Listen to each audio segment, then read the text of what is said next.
Hi there, my name's Rachel James. I'm a Hatha yoga teacher and I have got COVID-19. I've had it for quite a while and I have been really missing teaching, and I'm going to have to put my classes online, but I'm still not well enough to do that yet. I'm still suffering from a lot of fatigue and myalgia. But I'm really keen to get going, so I thought I'd just introduce myself and talk a little bit about yoga, and make a very kind of gradual, slow start into this whole new world of teaching online. I'm 54, so if today is the 28th of March 2020, that's how old I am today, so who knows how this video will go down in prosperity. So that is today, my age at this time. So every Hatha yoga teacher tends to be different.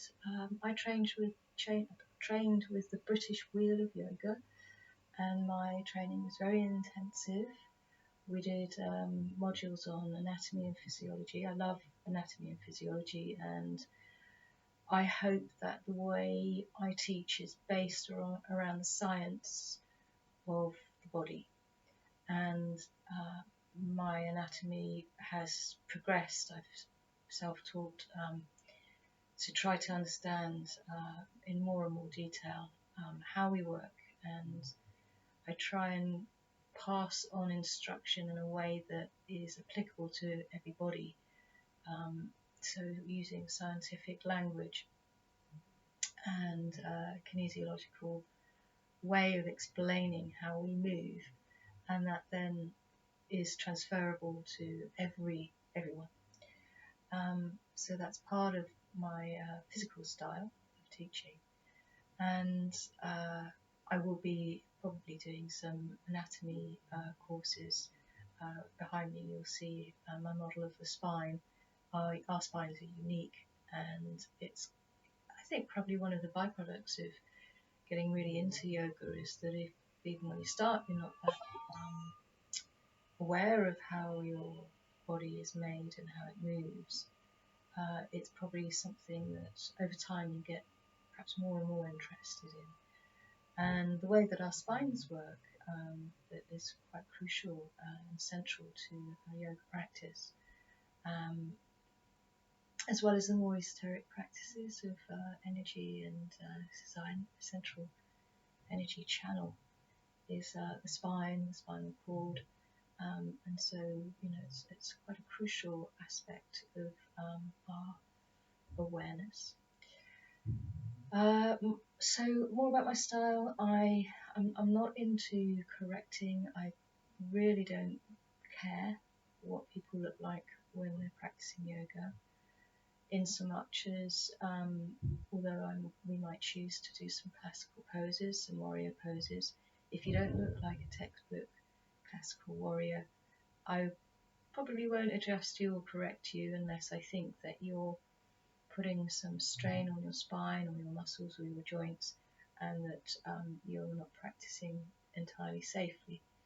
And so then I would give lots of instruction about how you could adjust in order to really support yourself and not put your body through any strain.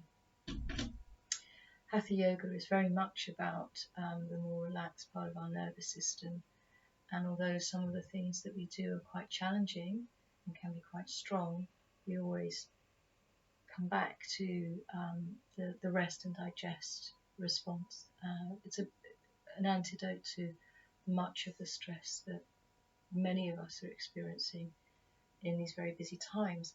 Interestingly, COVID-19 has made us all slow down, and that's we'll have a look at how there are some amazing positive things that are coming out of this time of the coronavirus. So really it's about movement variability in your body. So as I say, it's not important what you look like. I believe yoga is for absolutely everybody. Doesn't matter what your age, gender, illness, disability. Yoga is for everybody, and it's really to take things at a level and at a pace that is appropriate for you. It's not about comparing or measuring yourself to anybody else, and to really just develop awareness, feeling, understanding of how you feel when you practice, and not what you look like. So although some of the things we do are quite strong and challenging, really there should be a level at which everybody can do work towards stages, progressive steps towards perhaps something that's gradually going to become stronger as you develop. But having said that, there should not really be any goals either. It's not about trying to achieve and attain and get somewhere in yourself. It's just being here now, being in the moment, being mindful, being present, being aware, and practicing within this moment. And after repeated practice and regular practice and discipline, you will definitely, for sure, experience transformational changes. But it's to have that as on the outset as a got to get somewhere kind of goal orientated practice. I try not to do that. I just try and be here now and feel what's going on for me in this practice today, in this moment. So lots of training, lots of practice, lots of teaching experience. As I say, love anatomy. I love the practice of longevity. Part of the reason I practice is it's like a health insurance for me to stay as well as I possibly can, so that I can live a long and healthy life, and that my actual age is different from my longevity age. There's lots of longevity practices that we can do, keeping all the joints and muscles supple and strong, practicing balance and the ability to get up and down off of the floor. Simple things that we can do to look after ourselves as we age. That's very important. I'm very interested in the science of posture, and again, each of us are different, and I'll probably do some sort of like mini workshops on some of the most important big ideas like the spine, posture, longevity. I might break those down into modules that we can take chunks, because they're big subjects. We could take chunks of those ideas and play around with them. So breathing essential to the practice, very, very important. You cannot have yoga without the breath.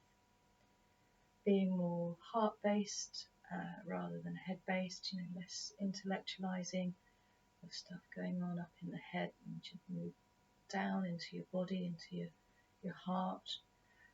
Always coming from a place of deep love, compassion, acceptance, and for yourself is very important. There's no striving.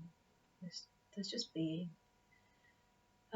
So I'm looking forward, very much looking forward to sharing everything I know from now on for the rest of my years online. Everything I know and love about yoga. Thank you.